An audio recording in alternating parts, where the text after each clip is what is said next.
Good evening. My name is Chris Cahart. I'm the chairman of the Act 46 Study Committee.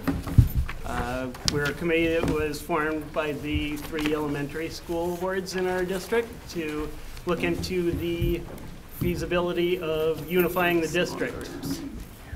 For the first hour tonight, we're going to go over some details of Act 46, and then we're going to look for some input from all of you folks, some questions, concerns. I think probably introductions are in order. Rather than introducing everyone, I'd like to just kind of start down with Joanne and come right down the line. Sounds good.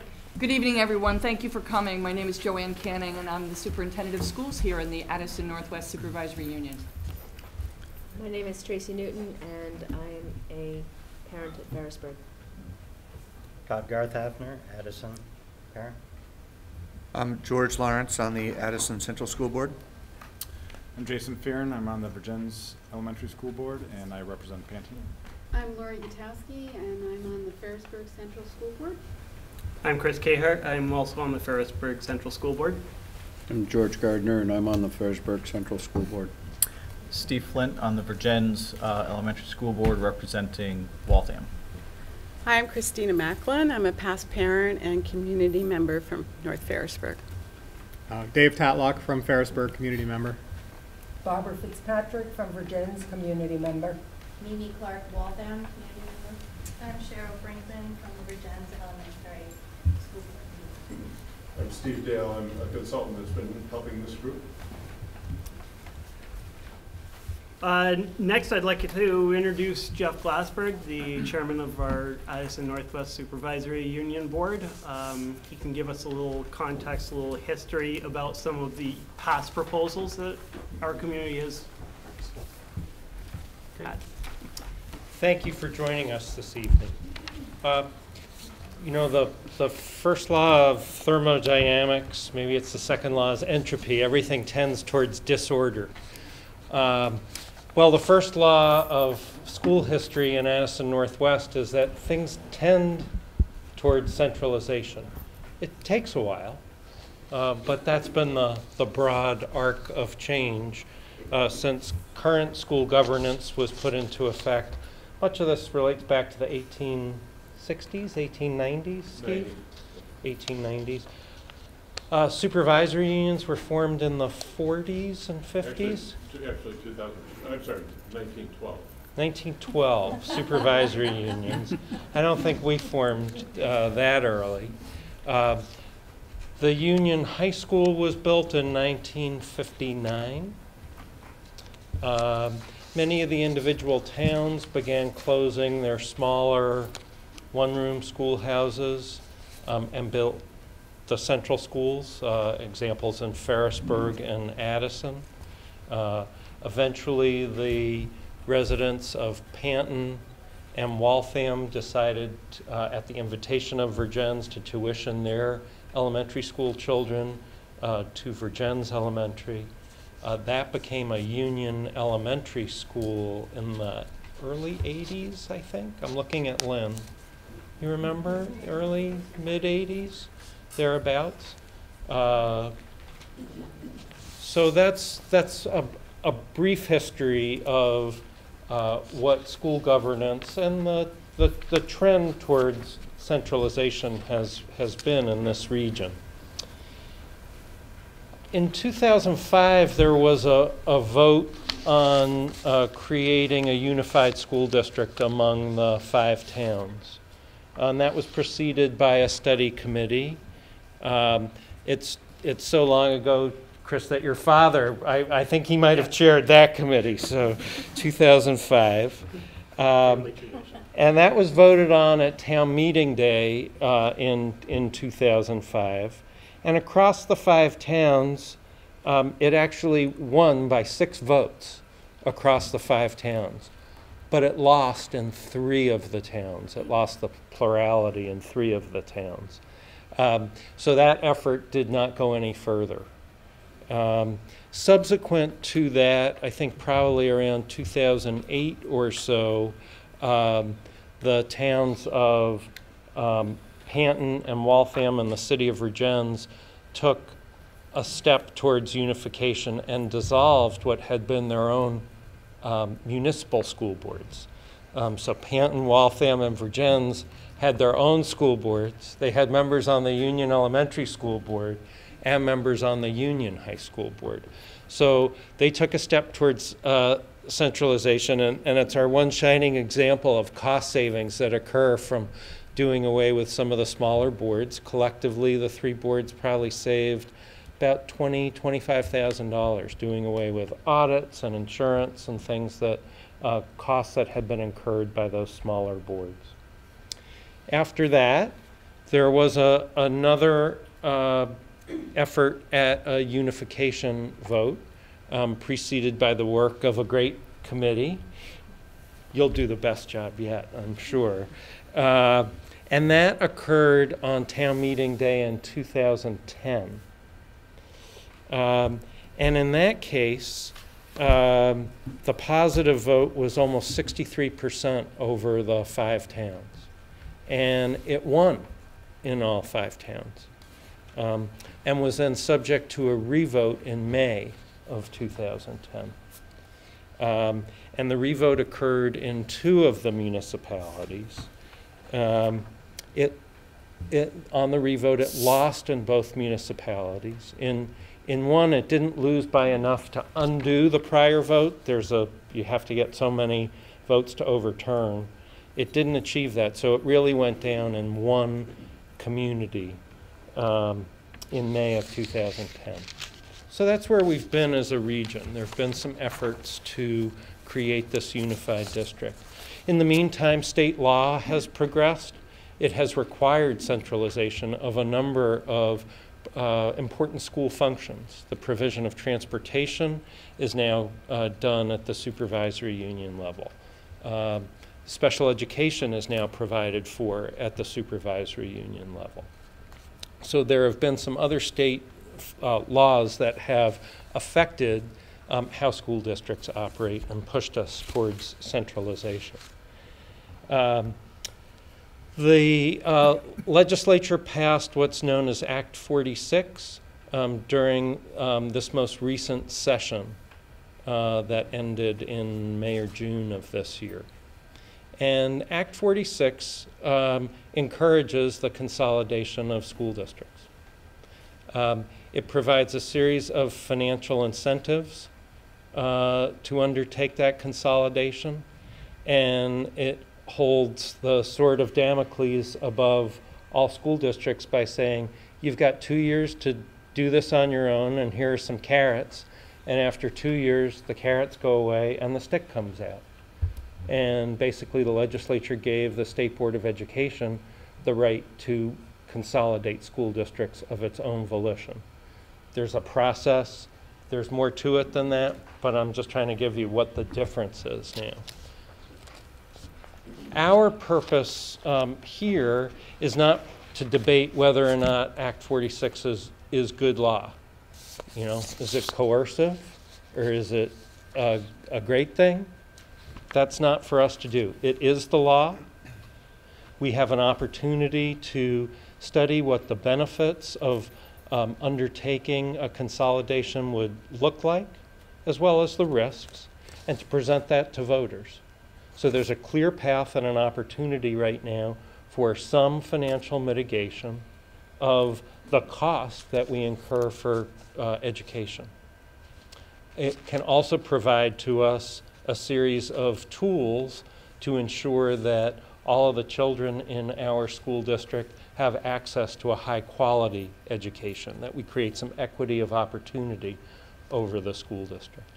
So that's really our purpose in undertaking the study. The Supervisory Union Board, passed a formal motion, and it it agreed that we create a study committee to analyze the advisability of forming a union school district under Act 46. So that's the purpose and the work of this committee, and their effort will likely result in a recommendation in January and potentially a vote at town meeting in March on a proposal.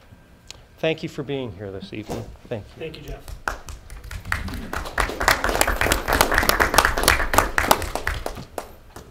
this time I'd like to introduce Stephen Dale to go over some of the details of Act 46, so we can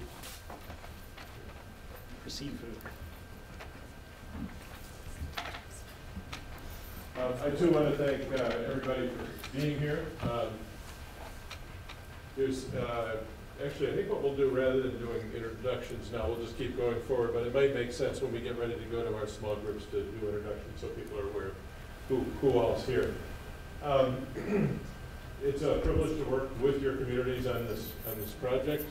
My previous, I am now retired. In my previous life, I worked for the School Boards Association and have followed this emerging of this bill. And I was asked tonight to make sure that folks who were here this evening had the best available information on what the law says, what it does, what it might do, et cetera, and also how it applies specifically to you all, because every community in Vermont, as you know, is very, very, very different.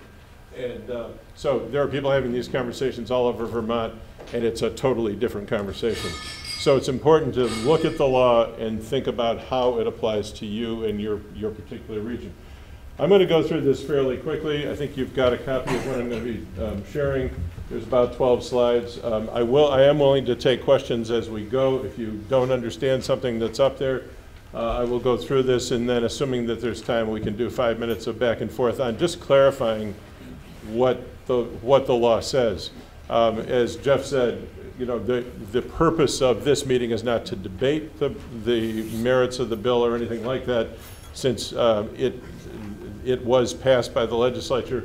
But it's very important that people understand what it says and what it doesn't say, because there is tremendous amount of information and misinformation out in the general public. So it's important to get as clear as possible, because we are going to be asking you for input on several of the major issues that this committee is going to have to sort through, and it's important that you have a baseline of what the bill says.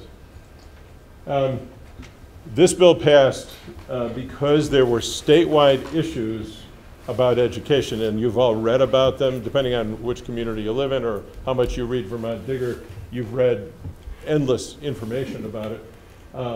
There are serious issues about equity in Vermont. By the way, these are statewide issues.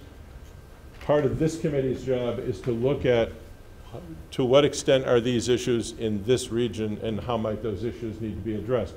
But the bill itself passed because there was substantial testimony about the inequities.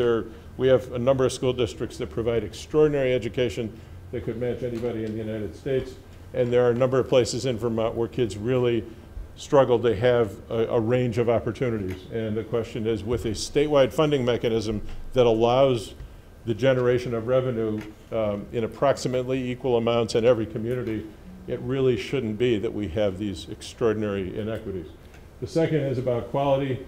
The equity should be achieved not by sort of bringing everybody down. The intent has to be continue to focus on education quality. And the state of Vermont has created education quality standards, and they have set up a process by which they're going to come to all schools and do a review of where you are relative to those standards. Your superintendent took the bold step, and a very important step, I think, for the benefit of this committee, to be a pilot and have the state come here and try out its process a couple of weeks ago. And at one of your meetings, probably the 17th or whatever that, I may not have the date right, but the second week of November, we will be spending time on what are the challenges around quality and equity in this community, and how has that been informed by this state review. The point is, there are concerns that for the amount that we spend as a state, which is more than anybody else per student, we ought to be making sure that in fact we're getting the highest quality possible. Thirdly, to bend the cost curve, to temper the increases in cost per student. When you look at the last 15 years, the cost per student in Vermont has risen faster than anywhere in the country, and we now spend more per student than anybody else. That is largely driven by continued decline in enrollment statewide. It's different community by community. I know it's even different within the communities that are represented in this supervisory union. But the fact is that when you've lost 20% of your students in a 15 or 20-year period, that it causes one to say, how there are a number of people in the legislature asking, why is it that our costs continue to rise at a rate faster than anybody else's? And part of it is the question of scale, which I'll get to in a second. Fourth purpose of the bill was to create greater flexibility in the administration of the education system. When you have 300 separate governing entities, it's very difficult to manage, especially declining enrollment, because at some point you start doing really bad things to education when you're simply trying to say, okay, we went from 50 kids to 40. Are you going to lay off 20% of your staff, get rid of 20% of your programs? Probably not. So when you start multiplying that across the entire state of Vermont, that is a major variable, and that was one of the things that the legislature talked a lot about. The last one, and there are some people who approach this somewhat cynically and say, one of the stated goals in the bill is to strengthen and retain small schools as part of larger districts. I believe that most people in the legislature who I heard discussing this believe that. People are concerned that if nothing happens, there are many schools in this state that will continue to get smaller and smaller. Tax rates will go up because your tax rate is based a lot on your cost per student, and therefore communities will say, well, we can't keep running schools, therefore we're going to close our small schools. And we have examples of that over the last 10 years, over the last 10 years particularly. And the thought was we are more likely to have smaller schools that are part of a larger educational system than otherwise. So that is a stated goal of the bill. The general strategy that they came up with in the legislature was to promote the creation of somewhat larger districts. And I use the term somewhat larger because there are people in the legislature and there are people in the general public who were advocating for the creation of very large districts, namely like 15 districts for the whole state of Vermont, 16 districts, 17 districts, which would mean that, for example, you'd have one school board for the entire Addison County, maybe one for Chittenden County. That obviously would be such a game changer that it was pretty unpalatable to most people. But the concern was the choices shouldn't be creating mega districts and keeping the tiniest districts in the United States, that we ought to be trying to find something that moves us a little bit more where you have a little more scale. So the general strategy that the legislature put out was, let's create somewhat larger schools, let's promote the creation of somewhat larger districts, or where it's necessary, where we've got some complicated places in Vermont, as many of you know, where there's non-operating school districts, there's people that give high school choice, there's people that run little tiny high schools. I mean, all mixed up together in the same supervisory union. Some of those will continue to have supervisory union structures. But in places like this, where you already run grade 7 to 12 together, and where you've had a lot of experience with a union elementary school, clearly the intent was we ought to be moving towards somewhat larger school districts. There is protection in the bill for current patterns of choice and operating. You've seen, even this week, there was an article in the paper in Vermont Digger about that issue. It gets quite confusing when you start reading it and say, what does it say, what does it say? What the bill says is, if you have given choice, so for example, if you had been giving high school choice, or some of your towns had been giving high school choice, this bill couldn't force you to take it away. Or if you've been operating schools, nobody can come along and say, well, this bill tells you you've got to start giving choice. That's all the bill said. It said this bill is not going to force you. You can always choose to change your choice patterns, but this bill is not going to force you to do it. That makes life really complex in many areas, because there's 91 towns in Vermont that have some version of choice. This particular region is not one of them, and I'll get to that in a minute. So that was the general strategy, to try to have somewhat larger districts. The elements of the approach, and this is, by the way, this is my language. This bill, as you, I'm sure, aware, I know most people don't spend their recreational hours going and reading statutes, but obviously this is all available through the legislative website, Act 46. But their basic thrust is that boards talk with each other and their neighbors and their communities and try to figure out, what is this bill asking us to do? How can we make it work for our students and our taxpayers, and try to generate the maximum kinds of incentives that they've offered. So they're urging local folks to figure this thing out, because There's nothing that they want to do less than the last piece on this chart. Secondly, incentives kick in for creating unified districts early on. You happen to be in a situation where you have the opportunity to take advantage of the maximum incentives that I'll talk about, which a lot of people don't. But they are putting forth these incentives, trying to urge communities to move forward with, have the best possible incentives for acting early on. Thirdly, there are financial pressures that will begin to apply over time, especially for people who have not taken any action. These won't apply to all of your communities in dramatic fashion, but they will have an impact. There is a protection in the state financing law that says if you're losing students dramatically, at the moment you can only lose, in terms of counting pupils, you can only lose 3.5% a year. But if you lost 5%, for example, you'd only be counting the loss of 3.5%. That's important because when you divide out your cost by the number of students, being able to keep counting students that don't exist is to your advantage. That is going away. This bill takes that away over the next 2 or 3 years. It doesn't affect most of you dramatically, but it could over time. And so one of the advantages of taking action yourselves is that you provide yourself protection from that kind of an impact. And if people have questions about it, I'm glad to try to explain it better than I just did. There are small schools grants that people have had since the advent of Act 60. I think Addison is the only community in this region now that still gets a small schools grant. It's about $80,000 or so. That grant, although there are some rules that have to be established to guarantee what's going to happen, that small schools grant is at risk of going away within the next year or two, which would mean that that $80,000 would not be available in the budget. It would have to be erased through taxes.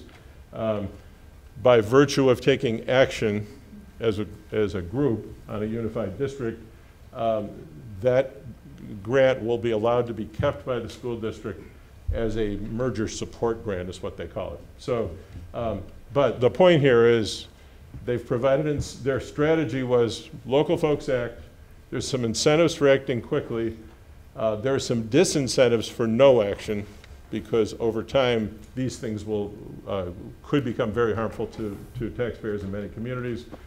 Fourthly, the education agency quality reviews are going to begin, and as the state begins to think about what they might do to reorganize people, they're going to be looking at the quality questions, and that could influence any decisions they make under the fifth bullet up here, which is the law allows that in the fall of 2018, the state board can actually realign districts.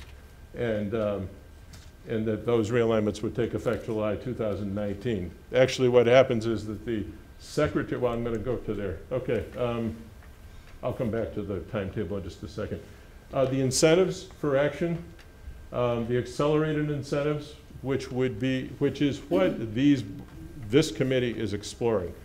They're exploring the benefits and costs and upsides, downsides of proposing to your communities that you act on town meeting this year, or in any case before July 1st of this next July, so that you would qualify for accelerated incentives. And what that is that you would calculate what the budget would look like in your new unified school district and what the tax rate, the unified tax rate would be, and then you subtract from that for the homestead tax rate 10 cents, 8 cents, 6 cents, 4 cents, 2 cents over a 5-year period. So the first year it's a 10-cent tax break, and then it goes from there. If you decide, if either as a result of this process you decide not to proceed with accelerated, or if you put it up to a vote and one or more of your communities says no, you could still come up with another plan that would give the involved districts that decide to be involved in a secondary plan 8, 6, 4, and 2 cents tax break, and that's got to be decided by July 1st, 2017. I'm not giving you a lot of details on all these different options because the the goal that was put forward by the supervisory union board was, the plan that we put together ought to be focused on the accelerated incentives. Let the voters decide. If the voters say no, then we take a step back and talk about what the second step is, as opposed to us deciding, or you all, they as a committee deciding to reduce, that you're not going to go after the accelerated incentives. The last two on here, and George, then I'll go to you. Keep small schools grants as merger grants I mentioned, and if you had anybody by the time this takes effect who has continued to lose students and is in that ADM hold harmless situation, if you take action yourselves, you can keep the ADM hold harmless for purposes of tax calculations. All this needs to be modeled. That's part of the task of this committee, is to model all this stuff so you can see what will happen if you take no action, what would happen if you took certain kinds of actions. George, you got a question about this one? I do. You want to address where the state is going to get the money to give these incentives? Sure. This is a zero-sum game. The education fund is a single pool of money. Money goes in, money comes out. The more money that comes out for incentives, more money has to be raised through taxes to fill up the education fund. So for people who are getting early incentives, it will have an impact on the tax rates of everybody in the state of Vermont, because it's all linked. So at one time they did some modeling, and this was back in maybe early May or late April. They had said if 10 districts received the highest incentives, the 10 cents, which is, I think, not likely. I think it may be more like 5 or 6 that are thinking about it. But if there were 10, it would raise everybody else's tax rates in the state of Vermont by 2 cents. So the answer to your question, George, is that the money comes out of the education fund and puts added upward pressure on the tax rate. So those people who get the incentives are both getting the benefit, but there are other people who will be paying more. Thank you. That was debated at some length, and as I say, the purpose of tonight is not to debate the merits of that or the fairness of that. It just is. That's what they decided to do. Before you Yes, move on, a sure. question on that last slide, please. Let's see if I can go backwards here. It's not clear from this that if a district gets the regular red incentives, Yes. whether they're eligible for the small school grants as merger grants and ADM hold harmless, or whether you have to use the accelerated incentives. Okay, so there are two very different processes. So the first part of the law says if all of the towns, all of the districts within a supervisory union vote to create a unified union school district, all of them, then you all qualify for the accelerated incentives. Which include all 3 of those. So if Oh, yes, it does. Right. Well, forget the second one, but yes, it would be the accelerated Right. incentives, the small schools, and the ADM hold harmless. So if it's a red. So that's the first thing. So if you don't do that, and it ends up being something else under what's known as Act 156, which I could talk about, but if it ends up being a red and let's say 4 of the 5 communities ended up signing on, those 4 communities would get those benefits. The 5th community that voted no would not get the benefits. Okay, but so the merger grants and the hold harmless would accrue to the towns that acted by That's correct. July 17. That's correct. Thank you. Yes. The timetable for this whole thing, the bill was signed into law in June.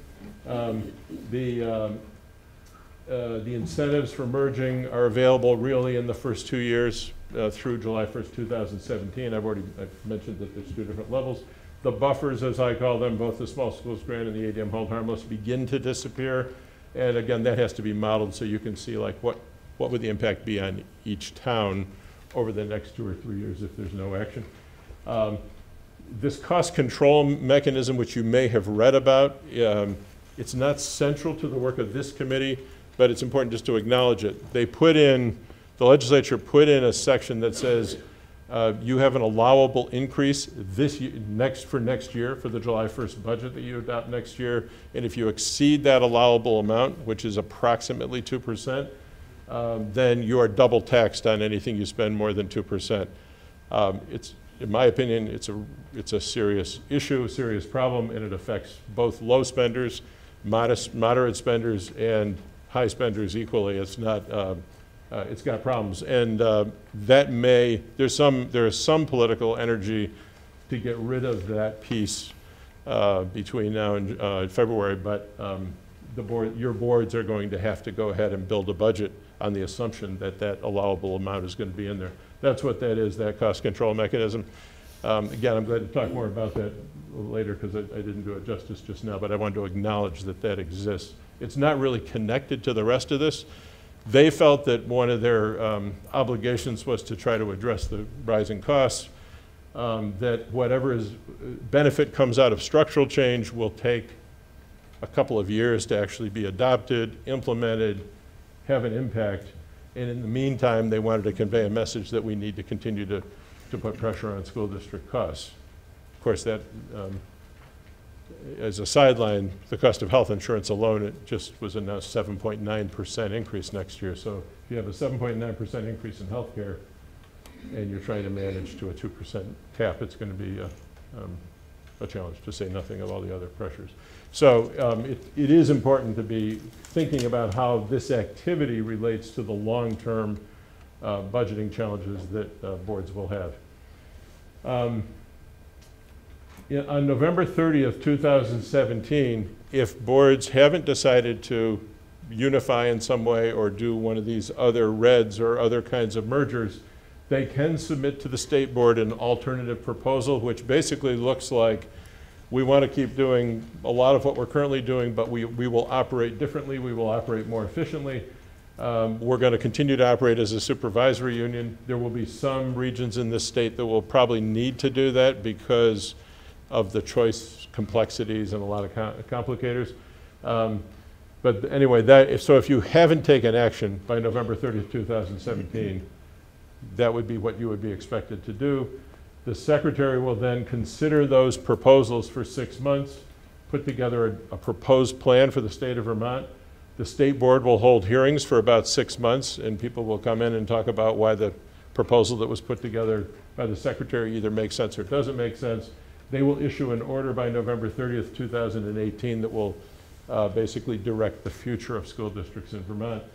And then the targeted implementation date for those is July 1st, 2019. So I'm going to go through these very quickly because the early actions that are recommended are to focus on outcomes, and that's what this committee will be doing. What's this bill trying to achieve? Where do we stand relative to those outcomes, those purposes that I put up first? And what actions could get this region closest to the desired outcomes? Proposing to keep the focus on benefiting students and taxpayers both. It's important early on to understand the financial environment, and I've already talked about the fact that this group will be starting to look at some information next week about that, and certainly by the time they take any kind of action over the next month, these things will have to start coming into focus. And the last one is to really understand the end process. What is likely to happen in Addison Northwest in 2018 if you haven't acted together to try to direct your own future? And of course, nobody can state that for sure, but I will just share with you that as somebody who watched this go on, and as you have an important legislator in the House Education Committee who was instrumental in creating this bill next door from Starksboro, couple next doors. And you know, it is very clear to me that the intent of the legislature was that districts that operate union high schools and already run a union district for a lot of grades would be highly likely to be required by the state board to become a single district. That's not I'm not stating that as fact or anything else. I'm stating an opinion as somebody who watched the discussion go on. It's hard to imagine that the state board will not require it at some point in time. That's not, you know, if there's compelling reasons not to do it, then this committee should find those out and those should be pursued. But it's also not smart to not be attentive to what the likely picture will be in 2018. So the 4 possible approaches that people are taking by July 1st, 2016, approve the creation of a single district and assure maximum incentives, and all districts have to approve them. That is the conversation that this group will be having between now and early January. Second, alter your structure between now and July 2017 in a way that would be less than a full district changeover. And again, there's pros and cons for different communities. It gets quite complicated, a later discussion, but there are some places that are pursuing other options under Act 156, other kinds of coming together for part of their district. Thirdly, develop a plan that you submit to the Secretary November 30th. And there are some districts, I think, who will take the position of, let's do nothing and take our chances. Certainly that, my personal opinion is that that is not wise, because it would make it easy for the state board to say, we're going to do something to you. And they are scared to death of the day when it comes that they've got to start sort of doing this, because they don't know what your borders look like, they don't know what your communities look like, they don't know what your schools look like, what your histories are. This really is work that should be done by local communities, and so it's important, I think, and this committee has taken that challenge seriously to do the work. Yes? What happens if the voters in the state, I mean, consolidation has been tried before around the state and it's been voted down? Right. What happens if every place goes through all this process and the voters still vote it down? What's going to happen? Yeah, I mean, with the, you know, the political, it's all, you know, it's all politics. And at the moment, there's a state law that gives the State Board of Education the authority to, at the end of the day, order new school districts without voter approval. That's what the law. Now that could get redebated.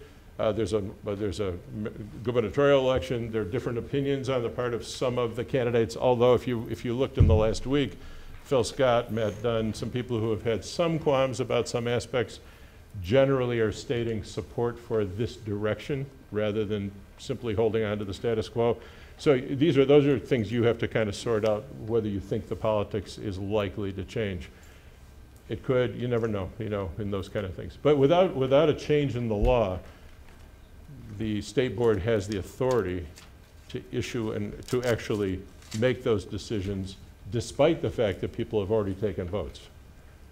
You know, and as I say, this isn't the time to debate the merits of any of that, because there's people that have strong opinions about even that act. But because it's a state education system funded by a state financing mechanism, and the decisions that one district make affect the tax rates of everybody else, and frankly, the state constitution gives the authority for the responsibility of the education system to the legislature. So school boards and school districts exist because the legislature created them umpteen years ago.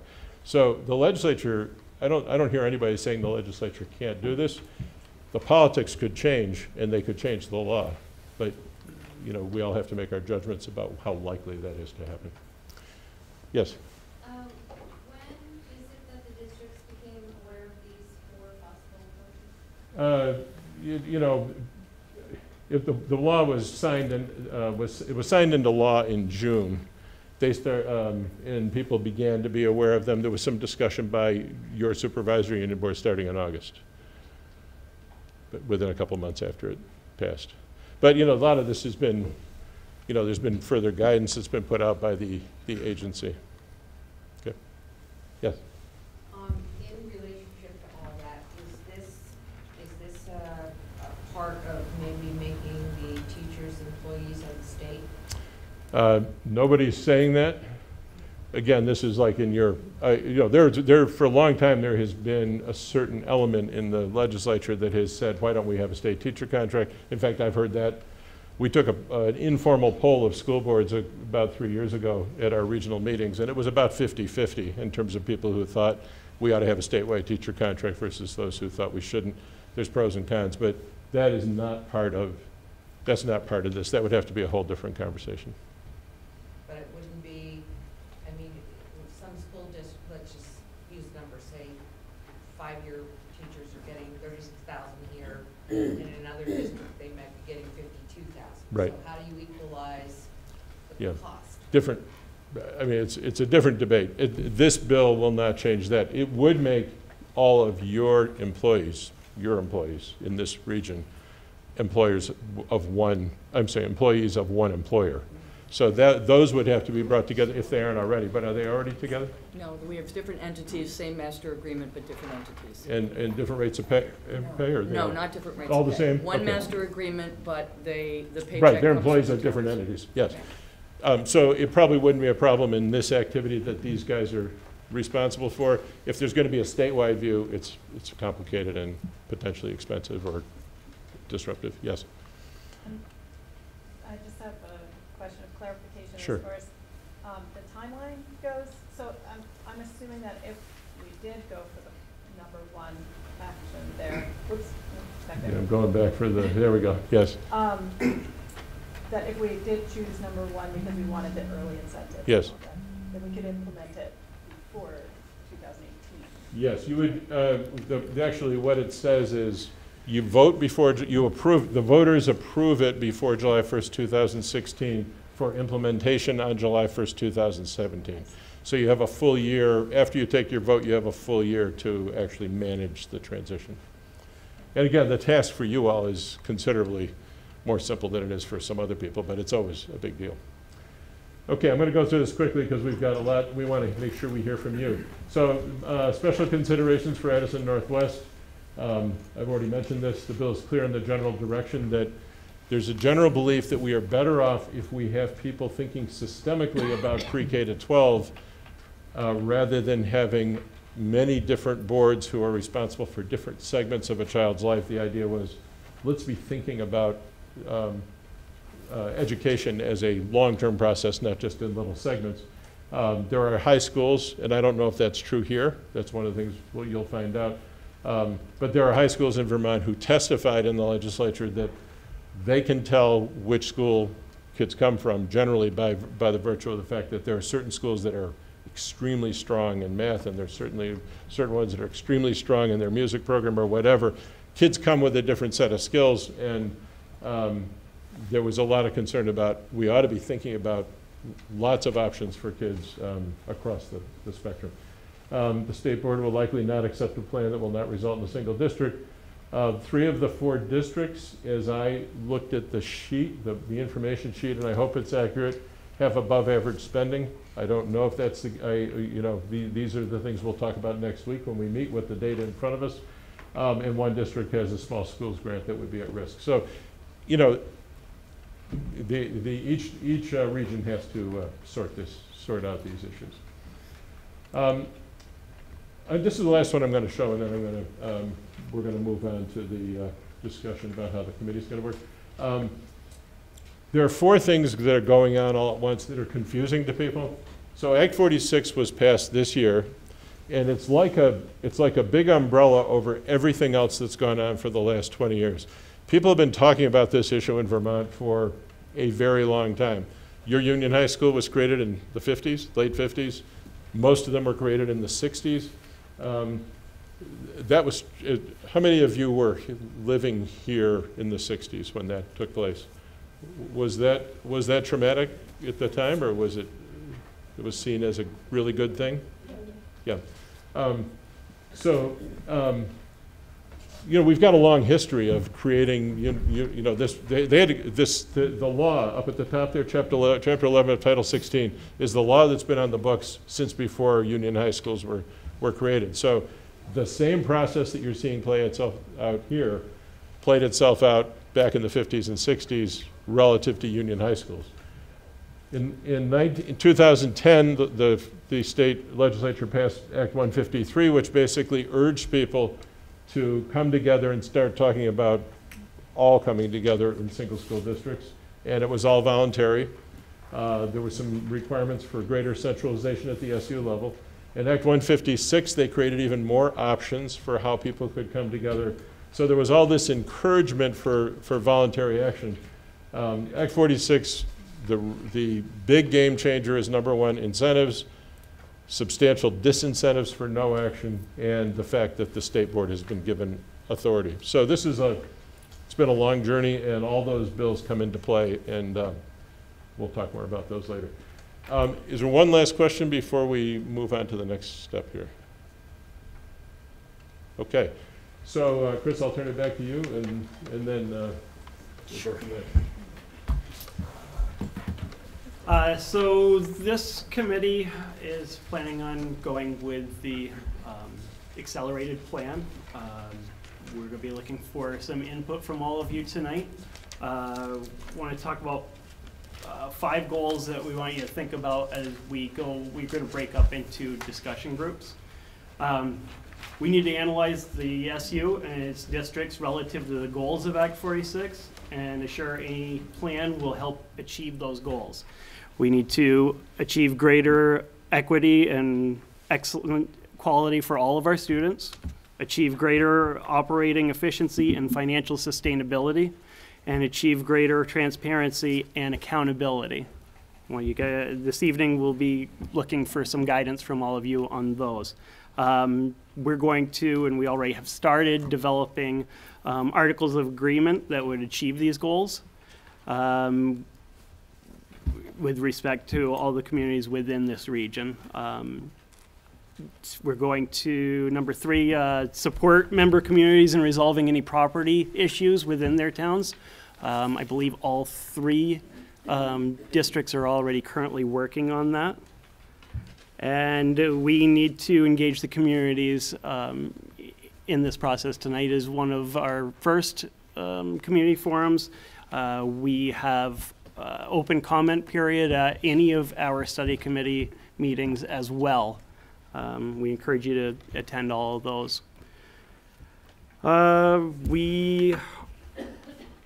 turn it over to Steve and Dale now, and we're going to explain to you how we're going to break up into smaller groups. I would just mention, I think there was a copy of the document at the back called the Study Committee Action Plan. It lays out what Chris just reviewed in terms of how this committee is approaching these different subjects, and it also gives you an idea, at least as it's being planned, which meeting we'll be talking about which subject. So at the next meeting, next week, we'll be focusing on finance. At each meeting, we'll be talking about the specific articles of agreement, which get into all kinds of things, but there'll be certain of the goals of the bill that'll be the focal point of each of the meetings, and we urge you to come and participate. Yes? Could I also add, Steve, that for the folks who came in late, if you would make sure you sign in before you leave tonight, we would really appreciate that. Thank you. Okay, there are 4 key questions that we want to talk about tonight. So I'm going to give you a little bit of a sense, and let me just say to the members of the committee, we are going to divide up into maybe 3 groups. We want to make sure that folks have a chance to really share their thoughts, and we have about an hour to do it, or 45 minutes. So we're concerned if we try to do it as a large group, it'll considerably cut down the airtime. So I think we'll do one group over in that corner, one group over in the back corner, and then why don't we do one group right here? We'll find, I'll recruit the chairs, and we'll just take volunteers of the groups in a second. I would just caution the committee, obviously there can be some clarification and conversation back and forth, but would like to make sure that we're hearing your issues, because this is an opportunity for them to hear from you rather than you hearing more of the stuff that we've been sharing so far. We will be taking down all the information on the 4 questions that we're going to ask. I would ask that in each group that people write down, I should have put the numbers up here, 1, 2, 3, 4. Write down which question you're answering on the sheet so that when Glory takes this stuff tomorrow, she can organize it by number. So the 4 questions are these. And I'm suggesting that you take about 10 to 12 minutes on each one. We'll see what the time is when we actually get broken up. What are your greatest concerns related to education, equity, and quality, and what do you want these folks to be taking into account when they're talking about a proposal? What are you concerned about relative to educational equity and quality? The second is, what might be the opportunities for efficiency or for overall sustainability? From your perspective, what kind of opportunities does this kind of a proposal, this kind of an idea of a unified district create? And you can also include in that, what concerns do you have about that issue? In fact, on both of these, it's both what are the opportunities, what are the concerns. Thirdly, one of the stated goals in the legislation is improve transparency and accountability. And at the heart of that is the fact that supervisory union, we, being the state of Vermont, has centralized a lot of services at the supervisory union level across the state, and yet those budgets are not voted on directly by voters. They're voted on by each individual board as a piece of a district budget. And so there was a lot of interest in creating a single district where the electorate was voting on the total picture, including all the centralized services as well as school-based services. What concerns do you have about transparency and accountability, and how would you like to see any plan these guys come up with address those issues? And the fourth one is really the wide open one, and would like to take a little more time on that one. If there's going to be articles of agreement that guide the coming together of the 5 towns in a single district, what would you like to see in these folks consider to be in the article? You know, some people have talked about the closure of schools. Some people talk about it's about the makeup of the boards. There are any number of kinds of issues that come up. But if you came here with particular issues or concerns or questions, we want to know what those are so that they can feed the conversation that we're going to have next week, starting next week. Any questions about the task? So what I'm going to ask you to do then is, if you could divide up into, let's see, 1, 2, 3, 4, 5, 6, 7. There's about 30 people plus these 8. There might be close to 40 people here, I think just about 40. Why don't we, if you can put yourself into groups of about 12, 13 people, and if you could mix yourselves up. In other words, we'd just soon not have an Addison and a Virgins and a Ferrisburg and a Panton, corner. We want to kind of mix yourselves up so that you're going to hear what other people from other communities have, because that's the whole point of this conversation. We'll let you figure that out. So if you would we're going to set one group right up here around. We can just kind of turn the chairs around. Actually, there's some chairs back there. Why don't, if some folks in the back could take a few more chairs there. Thank you. I'll try to keep things moving so we get our maximum amount of points up on the news sprint. So first, we want to introduce ourselves. Again, I'm Dave Tatlock from Ferrisburg, community member. Just go around the circle. Julie Bramling, and I'm from Ferrisburg, and I'm from Ferrisburg. That's okay. Sorry, I just broke my laptop. No. I'm Cheryl Brinkman from the Virgins Elementary School Board. Jeff Glassberg, Waltham resident. Michelle Kelly, Addison's board chair. I'm Andy from the newspaper, try to pretend I'm not here. Bendu. Erica Andrus, I'm with Ferrisburg parent. Tom Borchard, Waltham resident, Virgins parent. Christina Macklin, I'm a committee member and parent and community member. And Adam's family supporter. Yes, definitely. Why are you not wearing it? It's on my back. So I'm just going to read the quick kind of canned introduction, but just so everybody's on the same page here. This is the opportunity for everybody to weigh in on the work of the study committee. So we have some study committee members, but we really want to hear tonight from non-study committee members. The 3 major goals, we want to talk about each of the goals, and we want to know what other issues there are of concern. So we listed out those issues, and we're going to take one sheet of paper for each issue and go through and just bullet point things, and then just really a brainstorming, throw everything up on there. What are the concerns? And then we'll take a little bit of time to kind of vote on everything that's up there and say, put a little check mark and say, we've got 5 things, and everybody was really concerned about the first one. So that just to kind of weight them a little bit, get an idea of what the concerns are, and then how they might rank. So that's the structure. So we'll do about 10 minutes on each one. And so let's go with the first one. What are your greatest concerns related to equity and quality? And what must any plan be able to address? So this is just talking about educational equity and educational quality. So who wants to throw the first item up there? Do we have information about where it's lacking or where we're doing excellent, as opposed to just kind of throwing out things? If we've got great music, then saying we need great music is redundant. So is there...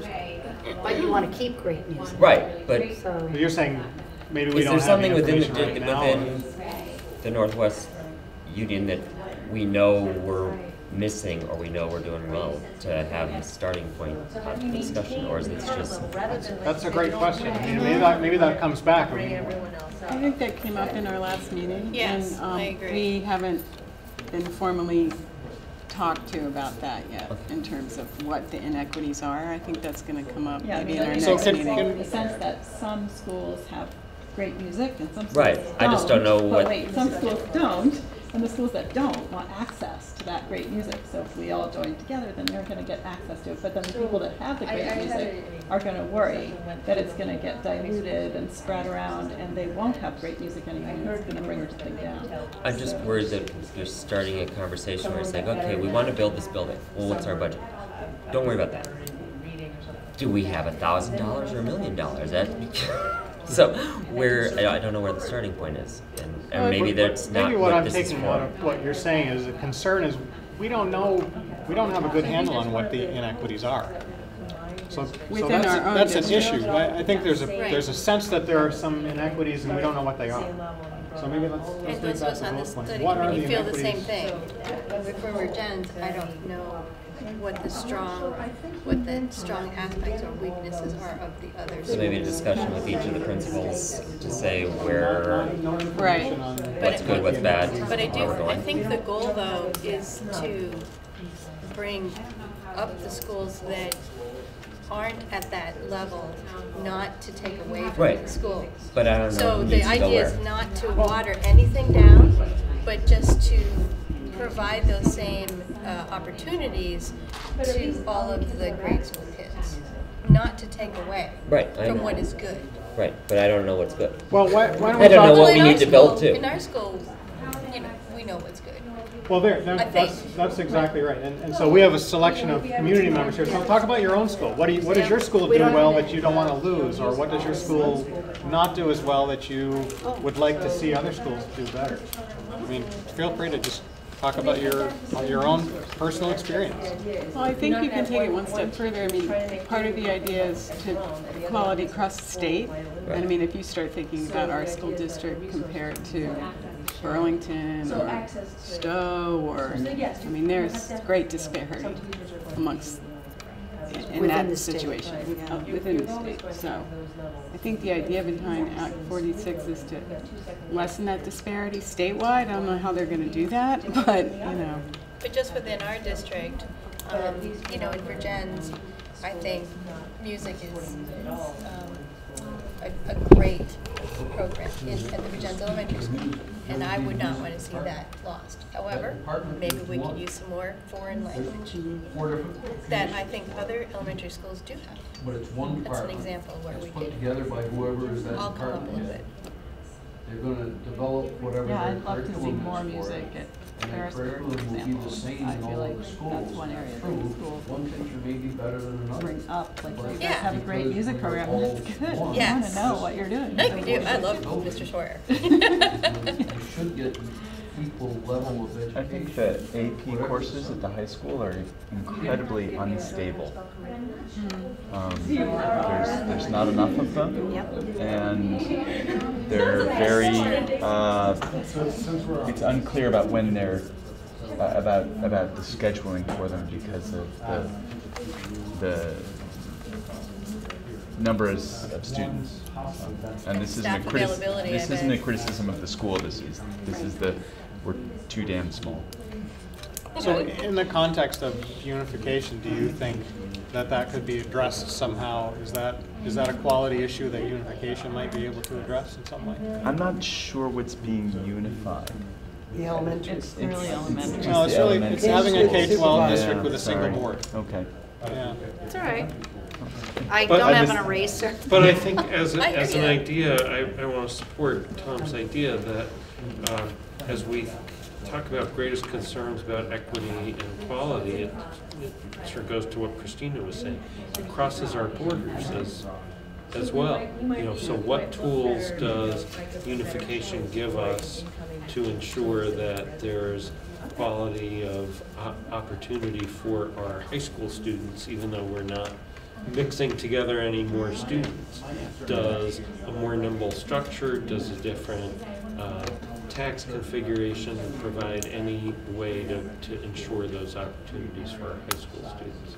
And the answer may be no, but it's something that I think we're hearing But I think that also folks are interested in understanding.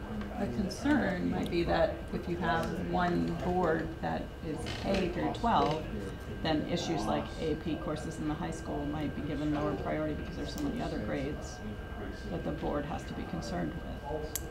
So that would be So a concern that one board dealing with more grade levels would have less time to Walk it down. be less focused on. Rather than rising. But all those students feed into that school Yeah, load of too, course. so Larger, yeah, it's in their larger best, district it's in everyone's best equals interest to have Diminished goals. focus. Yeah. Diminished focus. diminished focus. Watered down, watered down goals. Yeah, I don't know if it's watering down as much as just There's only so much time less a board yeah, can have. exactly, less available time to spend Less time to- on things and to devote to things. I think one thing that some people may not have a firm grasp on is how much time the boards have now on those type of issues. Because there is only so much time once a month that you can get together to deal with the budget's due, and this is due, and this is due. So how much time do we have now on it? Not as much time as maybe. Well, I was just So to maybe we can address that in a that. conference which addressed this, and what they were saying was that at the same time that you go for vote for passing the articles of agreement to consolidation, you should also have a vote on the new board. And the new board should work with the present old boards for 1 year. And after that, there should be school councils that would advise their members on the board. And not only that, if people are worried about the proportionality, you can look at designees and you can look at-large members to the board, so that the board gets feedback in a timely manner from the disparate communities. So, Michelle, I think you're bringing up a good point that addresses the second part of this question, which is what must any plan be able to address? And so you mentioned advisory council. Well, I just was talking to the watered down effect that if you have one board that has all of this, how can they get supportive information from their, greater area? So I think that's great. I think that's too, because the concern is not enough time to deal with issues, and the possible solution is building councils and maybe elicit more local support.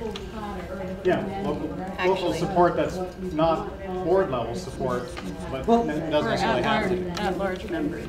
At-large or designees and councils would not vote, but they would be charged with providing certain information to the board members so they would have it.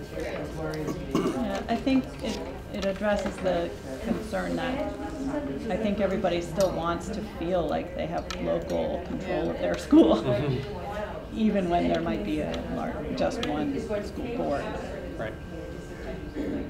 And the flip side to that is one board that we pick is more local control than if we don't do anything in 2 years. Then the local control could go away completely. If you get assigned a place, my understanding is that if state board comes in and says, you will go here, you're not on that board. You know, you have no membership on the board at that point in time, because the board's already been set wherever you get pulled. Yeah, I mean, my understanding. No, I want to hear the. I don't think we have local control. No. I think we have people who work very hard to help keep the schools running, and the people who are working in the schools work very hard, but our funding is not, I mean, we're mandated by the state to educate our kids in certain ways. Our funding isn't, we don't get to choose really how we're funding things. I mean, I think local control is a myth. It's a myth, and it keeps getting perpetuated in ways that I think actually keep us from talking about what we need. Yeah. I feel like I'm going to be on a ranting thing tonight. Yeah, I want to try to keep us on track. That's an important point. I mean, local control is all relative too. You know, it's not the one-room schoolhouse anymore, and even then, the superintendent came and checked up on it. Well, and it's good that it's not, because we have professional teachers and we have people who think about this all the time. Who, I mean, you know, I don't have time to think about what my kids should be studying beyond making sure that they study at whatever it is, and that's why we don't have one-room schoolhouse. Sorry. Yes. Let me just throw out well, I mean, I think it's interesting that kind of music and enrichment type stuff came up first as a concern, and we don't want to lose that stuff. And then AP comes up. What about everybody else? I mean, what about basic education? Are there concerns about quality and disparity in quality among the different elementary schools? Yeah, I mean, I would introduce another view of quality and inequities. Is it equitable if you have, you know, 3 third-grade teachers across this district, and one has a class with 24, and one has a class with 16, and one has a class with 10? Class size? What's going to make this? You know, is it equitable to the staff? Sure. I don't know if this is appropriate time to bring this up, but for me, I tend to, the issue that makes me anxious about schools in general and funding in particular is special ed, and how there's, it seems like basically an unfunded government mandate, and that certain schools get hit really hard with special ed, and it's totally unpredictable from year to year, and it takes money away from everybody else. I think every school and you can't say you can't do that. Let's kick out all those special ed kids. You can't do that, right? They need to be there. They deserve what services they're getting. But I feel like that's a really intractable issue. And I think that's one of the reasons that the state moved special ed into the supervisor, up to the supervisor union level, so that individual schools didn't have to go, you know, I hate to use an example, but, you know, to go to town meeting and say taxes went up because of this family. Right. You know, you don't want that situation. So that's a good point. So theoretically, there would be less inequity with special ed because of that. So could you apply the same logic to any other type of educational math? You know, if you've got the school that has the reputation as being the math school for 5th and 6th grade, and then maybe another one is the language arts school, and then they come into 7th grade and it's different. I don't know, is that a concern? I'm not sure how you get it from here, because that's probably more based on teachers rather than it is on what the school itself is doing. Mr. Sawyer does great with music. When he retires, the music department of Virgins Elementary is going to change drastically. They might bring in somebody who's a great music teacher, but they might not. And that will shift. And so how you can get equity based on individual personalities of teachers doesn't work. No, but in Virgins, we would make sure that that position continues, you know what I mean? Yeah. As opposed to eliminating that position. if you have to. I just mean how it is effective now will change to some degree. One topic that's come up related to unification, down the road there's the possibility of creating magnet schools that are focused on specific things, like they've done in Burlington where they have the arts related. So, I mean, we've got the possibility with these three I'm going schools to suggest, if you haven't done so already, to you create might want to something move like to that the down the second road. question. It's clear that this one could easily have consumed the entire evening. Yeah, let's move. But Well, just that make kinda sure we're leads into continuing to move efficiencies through, if then. you would. So opportunities for efficiencies. Thoughts on efficiencies? If you have something like the 24 and the 15 and the 10 kids in the same third grade schools, does this bring up issues of busing? You can say, okay, well, we're a single district now, so even though you live in Ferrisburg, you're actually kind of closer to Virgin, so now you should really go here, even though Well, you're it not. gives you the option to do it, because when you are one school, there won't be those 10 lines anymore. So let's say evening out class sizes is an opportunity. But there are concerns about who goes where. Is that what you're Yeah. basically? If you're closer to one And that school, may yeah. shift. I mean, you might be on the theoretical border, and so this year we need kids over in Virgins because we're low.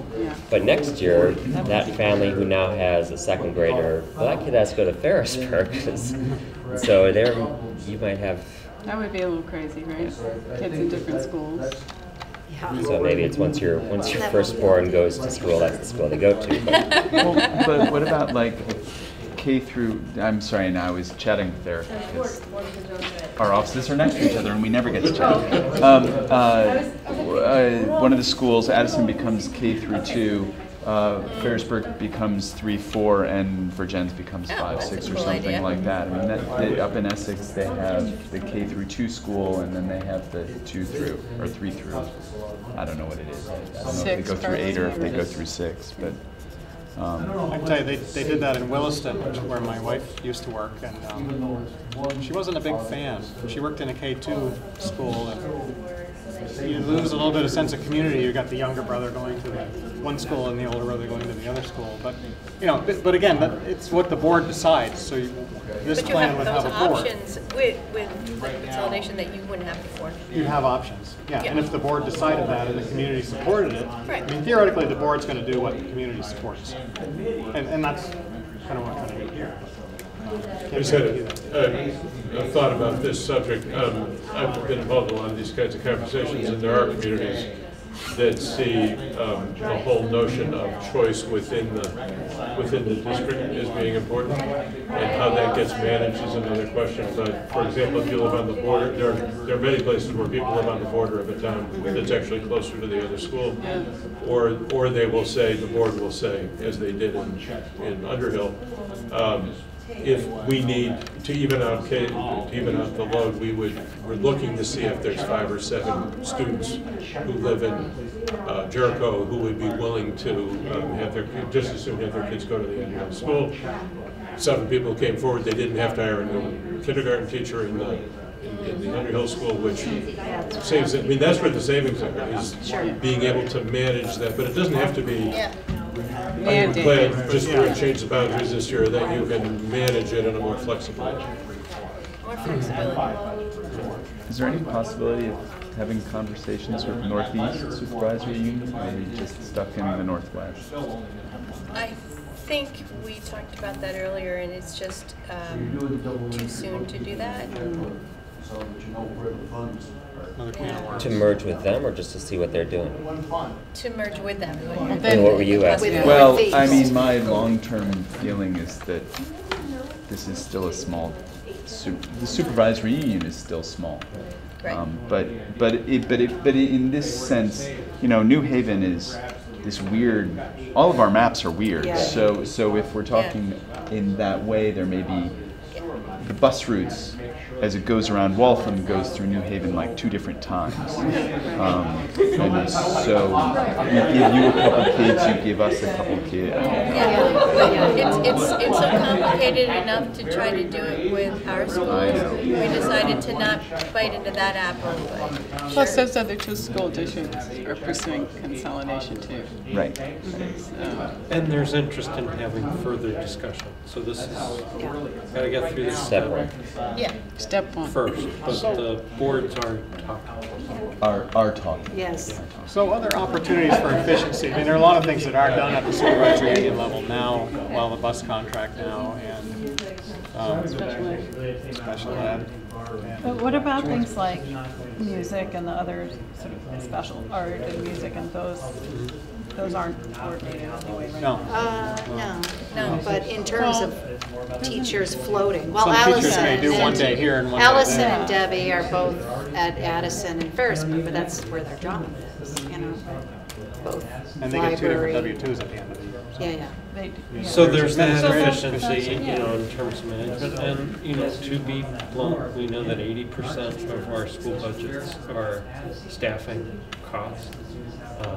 We know that we have high per student costs by consolidating the district and doing away with all the individual employers.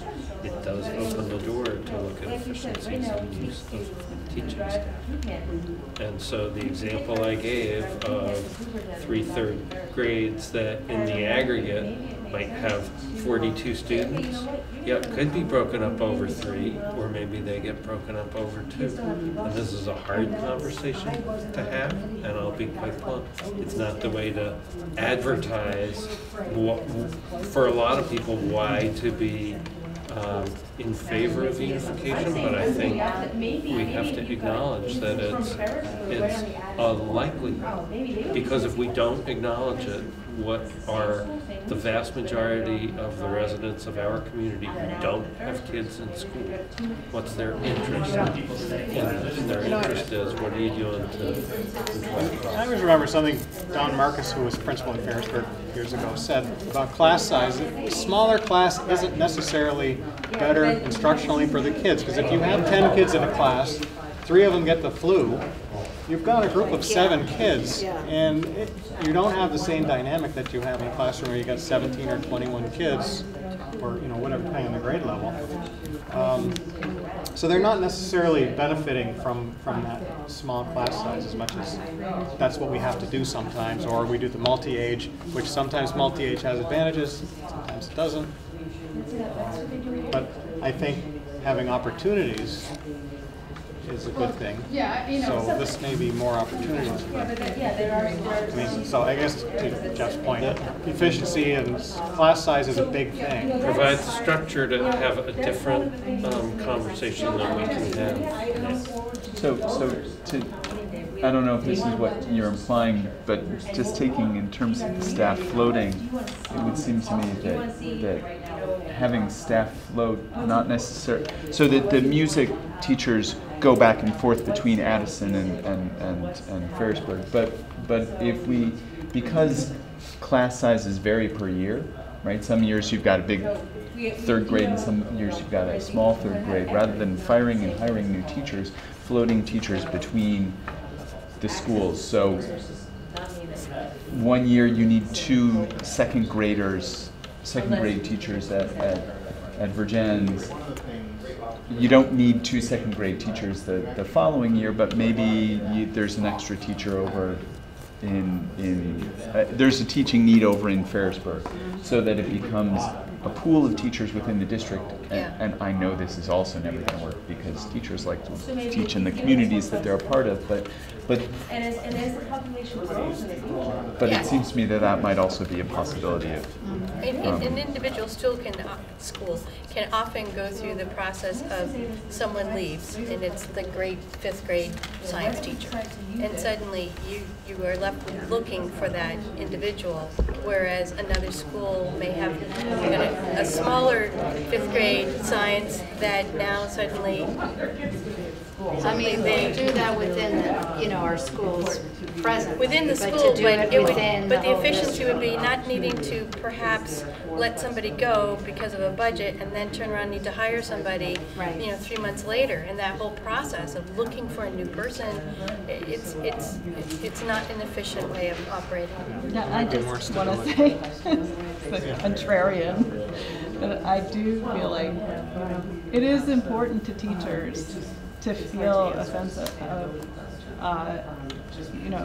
commitment and stability and support in their job. And, as a person who is a contingent faculty member myself, I can relate to this where, you want to know, you want to be able to feel like you fit in here, you have a place here, you can work on a long-term project, you can start something this year and try it out and see if it works, it doesn't work, and next year you can tweak it. And it's I think not so great for morale for a school to not really know who's, and you want to tell your kids, oh, I wonder which teacher you're going to get next year. Like, the teachers because their big brother had that teacher. And so I think that there is some value to a sense of stability and continuity. So a concern is stability and continuity. Staff done ranting. No. No. It's a good point. It's a very real concern for teachers. But on the other hand, I think that they would also rather have a job. Yeah. So if it comes down to being stable or being hired. I absolutely agree to that too. Good point. Let's move on to number 3 so we don't run out of time. But concerns about transparency and accountability. And how might the plan address those issues? It's easier to keep your eye on one than it is on 3 or 4. There you go. Well, and I think that's suggested earlier of each school having like a kind of volunteer council, definitely helps me be more transparent that way. Do you feel like maybe one of the jobs of the council of each school could be keeping an eye on the board and going to the board meetings? Say that again. Having volunteer councils at the schools to kind of keep an eye on keep an eye on the board. It can bridge the gap, though. Bridge the gap. Between the day-to-day operations and that board that meets infrequently. Glad you did that because my first reaction. Well, and you're also letting the voters of your town know that there's still a way for their voice to be heard, even though it's becoming one. Yeah. So how this says how might a plan address those issues? So I'm sensing there's a concern that the board would be kind of off in their ivory tower and maybe not easily. I think a board would actually be more accessible because instead of having 2 board meetings to try to go to, there's 1 board meeting to try to go to. And I can never figure out which day of the week they are anyway. And that's on me. That's not on anyone else. I get that, but would make the board more accessible. But I think it would make it more accessible. We're still a really tiny community. Yeah. Well, boards could meet more than once a month if there were fewer board meetings. Or they could have committees. Do it every 2 weeks. Subcommittees or something too. Are there some families who would be working Anybody had the joy of reading through school budgets? 5 or 6. Elementary school, union school district, supervisory union budget, special ed allocation, busing allocation. I think there have been some transparency and accountability issues in Virgins. So let's just talk about that. They're right on the table there. Okay, there it is. We've had issues. And I have to say, as someone who was on the board way back when and again, the board can only act on the information that is in front of you. So you do have to have that trust and that accountability. And I think in Virgins, we have put a lot of those things in place that will make sure that information we get is accurate. We've taken a lot of steps to look at those finances and have a group set up that are just doing that and having a format so that the numbers come in looking all the same from all of the schools so that we can really compare apples to apples. Virgins, I think, learned a valuable lesson and took a lot of steps to make sure that that won't happen again. That's the transparency and accountability changes I feel that we have made in Virgins. And that will translate into the larger district. I don't think the mistakes that happened could happen again, could they, Jen? Takes vigilance. What's that? Takes vigilance. Yes, and we are that now, and I think all of our districts can benefit from that. And I confess to having been a board member from 2010, 2014, and the pieces that we saw were fine. And it was the pieces that we didn't see that where the problems were, and there's a lot of, where's the audit? Well, can't get the audit done because this audit has to be done, and this audit has to be done, and that audit has to be done first. And so if you're looking at one budget, and you're looking at one set of books, and you're talking to fewer people, then I think there is more accountability and more transparency, just inherent, just built in. Well, and that's what needs to be addressed in the plan, not for how that works, but for how you sell that to the voters.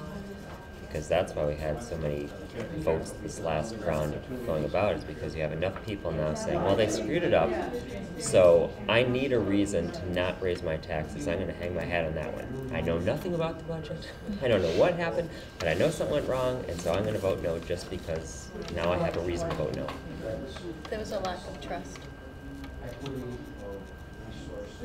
So I think the plan needs to address how that's going to be communicated, that no, we know it, we fixed it, this is how it's fixed. We tried to explain it before, but let's... One of the things that's interesting, though, is it was with a new board member to explain to them how things work in a supervisory union. Because you've got the Ferrisburg Town School Board that's elected. The principal sort of reports to the board, but sort of doesn't.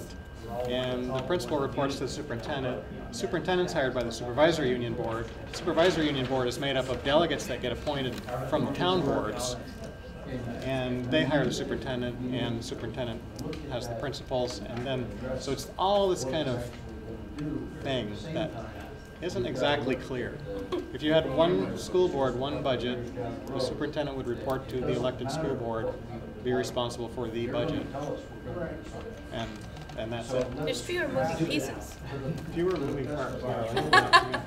So that it's more palatable to the majority of people. So will all principals from each school be working on one budget with the superintendent? Good question. That would be up to the superintendent. Maybe a concern, how do the principals fit in? So is there an Addison Northwest budget, or is there still 4 or 5 school budgets? Are there I know, is the middle school separate out even now?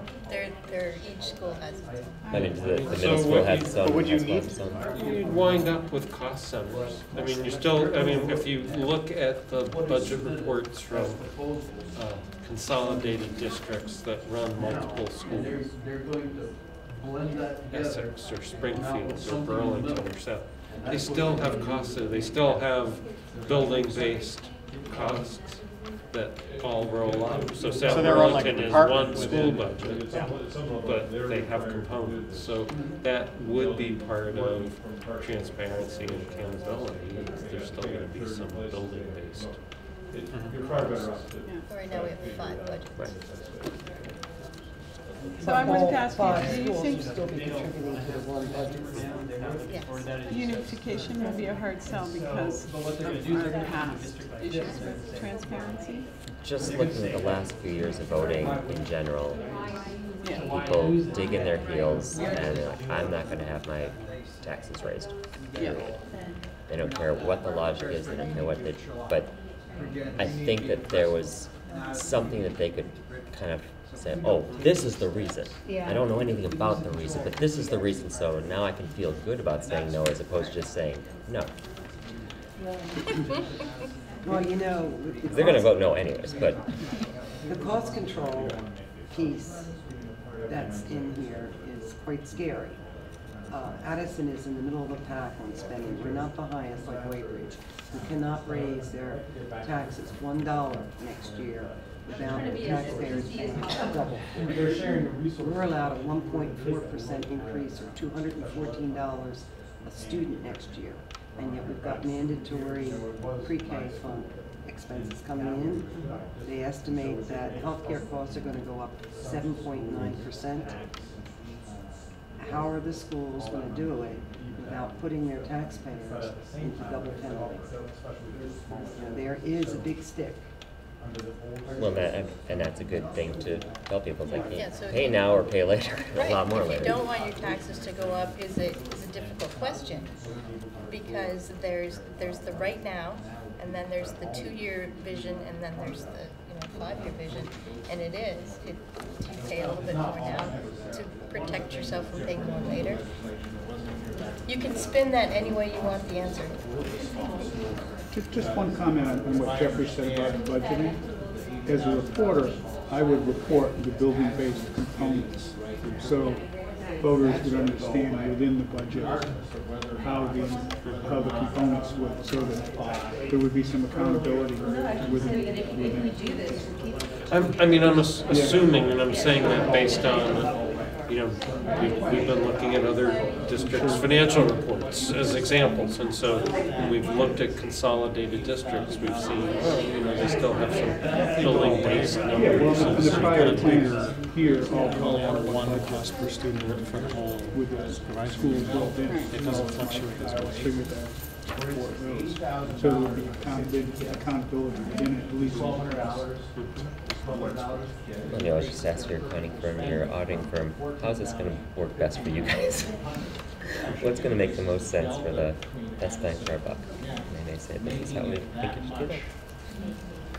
But once you get into it, well, there's a whole discussion about building maintenance and debt and all that stuff, but once you make the jump and you're combined, then you can't really go back and undo it. And you wouldn't be able to take the high school, the Union High School, and split it up and say, well, what's Ferrisburg's portion of the high school and what's Virginia's portion of it? Once you're in together, you're in. And it's a safer place to be if you're a small school and you need a new boiler. If you can act as one school and spread those costs out. Get your friends to help pay for your boiler. Because you're going to need a boiler in a couple of years down the road, so you better help them now. Well, we were talking about the fact that, one town said no and that threw it off. If this all becomes one unit, do we vote? All 5 are voting as one, so it doesn't matter if Hampton says no, as long as the majority of the voters in total, would that happen? I think the vote still has to be town by town. Is that your understanding? It's probably still town by town. I assume it would work the way the Union High School does. So the results are reported town by town, but it's aggregate. So it doesn't matter if it loses in one, as long as it's the overall tally. Right. So that would kind of help on some of the budget. That would depend on Are you talking about after? You're talking about for the unification? I just mean if making a vote on schools. Right now, you could have 2 towns said no, and so we can't do it, even though overall it passed by 55%. Does that overall number now rule if it becomes one district? Yes. Because it's one governmental unit at that point, so everybody gets one vote. You have it as a merger grant, unless you close. So let's more. Let's just talk about anything else. What other concerns? What comes to mind as a community member when you're thinking, boy, should we unify and put this school district under one board? What are the problems? What most concerns? Or what would you like to see the committee make sure to address?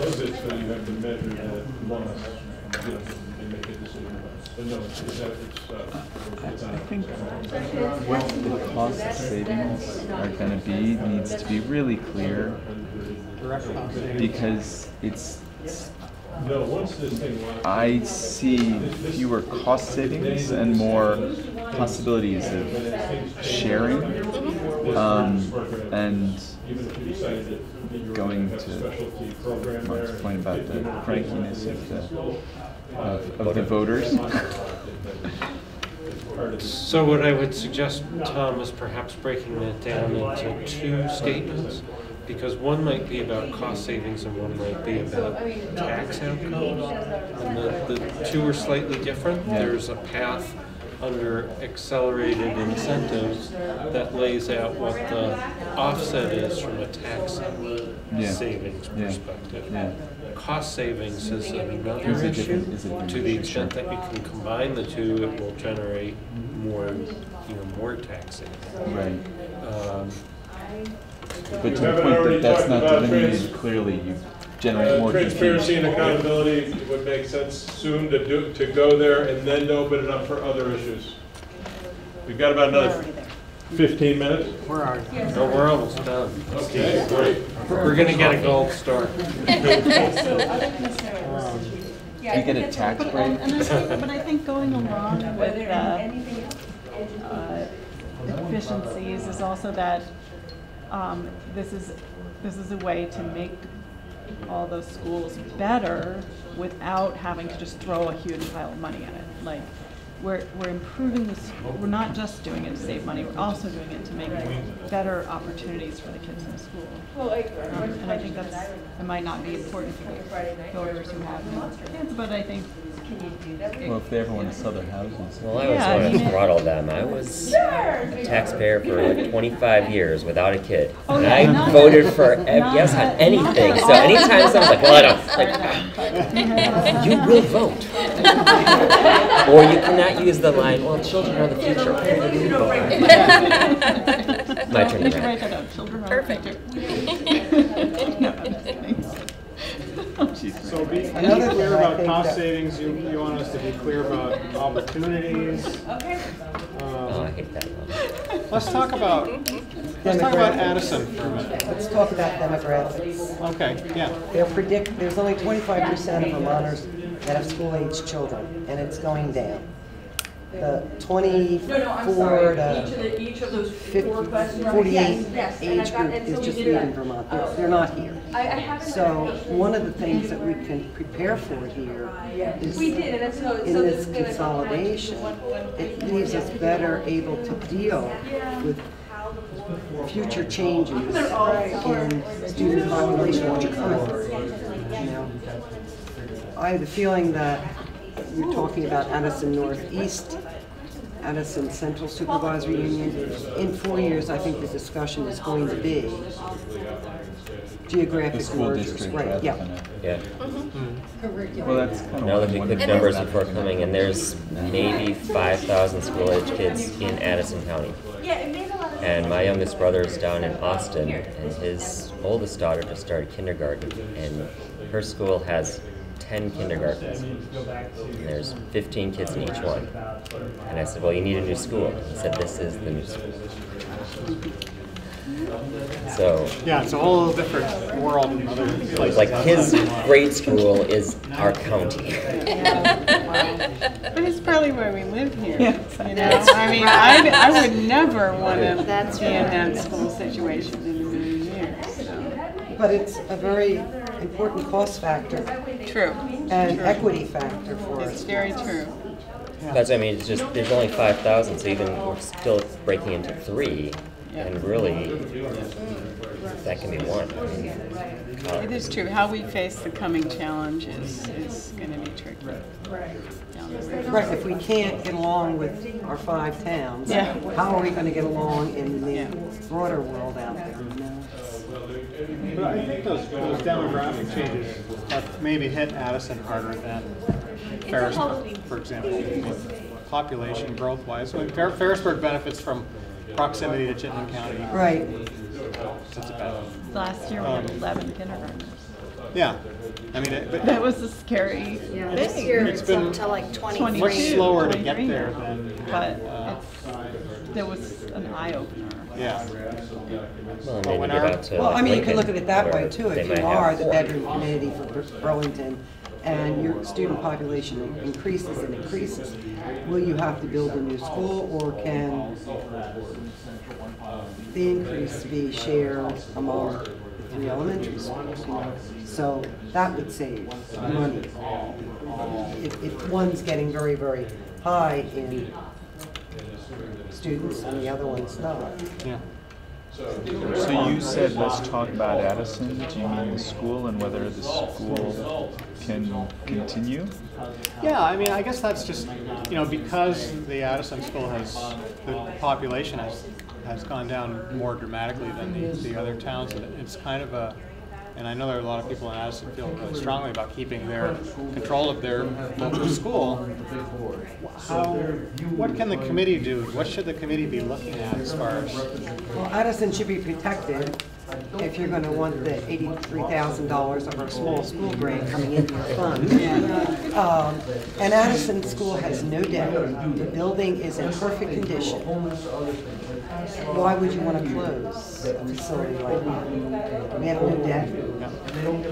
Because you've got a lot of, because there are a lot of teachers to pay for a very small school population. But no, the town has always taken care to see that the school was maintained. Yeah. And they do. I mean, we've got third and fourth generation people there who have gone to the Addison School. They tell me that they would be brokenhearted to lose it. But Addison is aging too. They can't afford to just continue, like everybody else, with taxes. And I think you have a lot to do to mollify. The previous consolidations were not friendly in some ways. Things were said that shouldn't have been said, and people have a long memory. So, were things said about closure, or were things said about closure, or they didn't want those kids? I mean, the word spreads. It may not have been in print, but it was in the grapevine. It was on Front Porch Forum. There are wounds. When social media is not a good thing. Yeah, right. No kidding. Well, it wasn't really used all that much 5 years ago. Now but I think the goal is really to talk about Addison not closing. Not closing the school is not part of this unification process at this point in time. Well, supposedly from Act 46, it's protected for 5 years. Right. And can't be closed unless the town votes, Addison votes to close it. So I think if that's emphasized, you're going to calm a lot of fears, because they do fear it. Yeah. But each town is in a situation where your school is going to be controlled by a board here, probably in this room. How do people feel about that from Ferrisburg, Virgins, Waltham? It's in the trajectory of things, it's okay because your kids are going to end up here in this library anyway. Like, so after they're done with ANWSU, this is where they come. So it, to me, doesn't seem like some alien outsiders. It seems like that's their future anyway. So People on the school boards are there because, if I can speak for some of us, that these are all our kids. Yeah. And I think we truly feel that way on the school boards. Those sentiments were not echoed on the school boards who are involved in the day-to-day management of our district. But going back to Addison, is the solution to that to then send kids from other schools to Addison? There are parts of Canton that are closer to Addison, and parts of Ferrisburg that are closer to Addison than Ferrisburg. Ferrisburg is such a strange. So presumably this provides an opportunity in terms of the sharing that we were talking about earlier. This provides a source of stability for Addison. But it also provides a location from which, in 15 years, we can have a larger conversation and a wider conversation about what the supervisory union or perhaps the Addison North School District needs, rather than, because I think part of the problem and why this ends up being, stuff that happens on Front Porch Forum is it's like all sorts of pockets of conversations rather than 3 or 4 meetings where people can be mean to each other face to face. And then laugh about it. And then laugh. That's right. Yeah, for Addison, this provides a lot of options. It provides some stability, but also down the road, if Addison feels that it's too much, then we're all there to help make that change happen as well. Right, we have no idea what's going to happen in 5 or 6 years. Exactly. And if Addison in 5 years says, you know, our taxes are too high, we would like to get out from underneath this, then the rest of us are there to help that transition. You wouldn't be going it alone, you know, for whatever you decide. Yeah, and if you have families that send their kids there from other places, and they become stakeholders in that school too, so you have a broad base of support. Oh, my hope is that all the schools are used so that every child gets a chance at the same quality education that's offered in any one of these schools.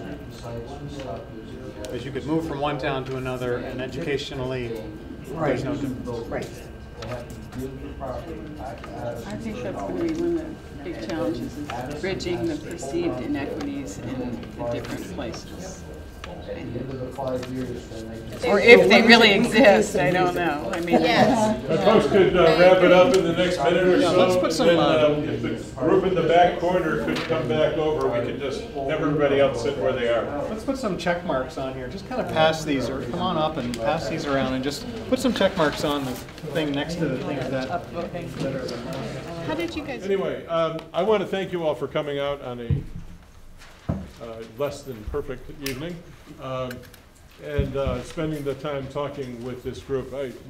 Joanne and I had the opportunity to listen in on the conversations, and lots of exceptional ideas, concerns, considerations, and we will sort through those and get those all typed up, and we hope to have something to put in the hands of the committee on Tuesday when we meet. I wanted to say a couple things about the process going forward, and then I'll turn it back to Chris to kind of close out. I did mention it to this group over here, but you know, one of the things people say is that this is awful fast, and the fact is this is awful fast. It is also the deck that's been dealt, or the hand that's been dealt, and it's always a question of what do you do with that hand. So the next 2 months are going to be intense. This committee is going to meet several times. We need to finalize, we're going to do that on Tuesday. We'll need to finalize sort of the rest of the schedule. We've got several meetings scheduled in November and December.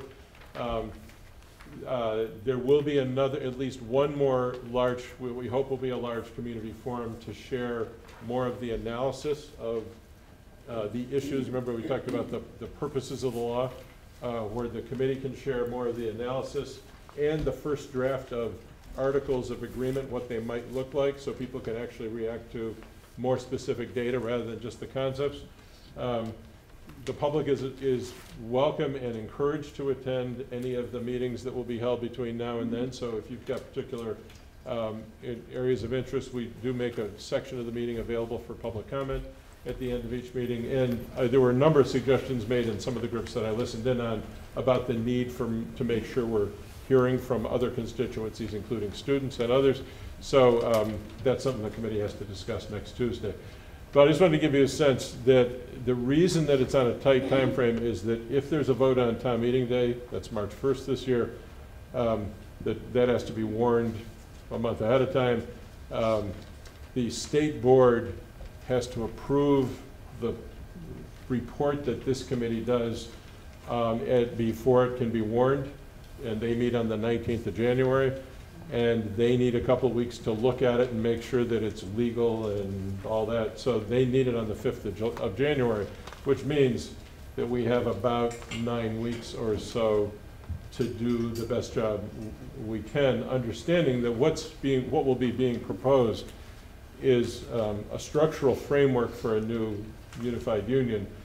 But a lot of the things I heard people talking about are the really important things, like how does this really work, and how do staff assignments happen, and how do will there be choice within the district for kids to be able to go to different schools? All those things become possible to discuss if you have a unified district, and you will be electing a new board I'm sorry, you'll be electing a board for the new district on town meeting day as well if you decide to do this.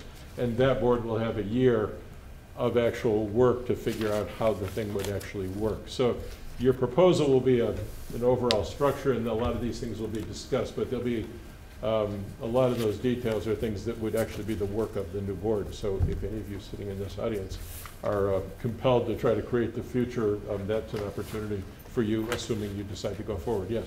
One question in all of this, what happens, I'm sure there's going to be lawyers' fees Yes. involved Yes. in all of this, if you unify and bring all this together. So there's two things about that. First of all, anything that's going to be supporting this committee's work, including legal analysis, is covered by a grant from the state of Vermont. And if you decide to go forward on town meeting day, there's a $150,000 implementation grant that supports all that stuff, because you're right. There's a lot of costs involved in shifting over account. Well, see, you may not have as many because you were already together on so many things, but some districts pulling together accounting systems, student data tracking systems, there's a lot of things that require costs. It may not be so much, but in any case, you qualify for a $150,000 grant. So those will be covered. Any last question before we adjourn, since it's 8 o'clock, and I'll turn it back over to either Joanne or Chris. May I? Yes. So I wanted to thank you all for being here. You have exceeded my expectations. We really were not thinking that a lot of people would join us. So the fact that we have as many participating tonight is really exciting for me. I do want to let you know, as you begin to talk about these issues in your community, we have created a website, which is our Act 46 website off of the ANWSU.org website. And we will be populating it with more and more information as the committee continues with its work. We're working on an FAQ. There's a PowerPoint. There are a lot of resources for people to go into and to take a look at more detailed information. So thank you. Unless there's any other questions or concerns, I just want to say thank you all for coming out. This meeting is adjourned.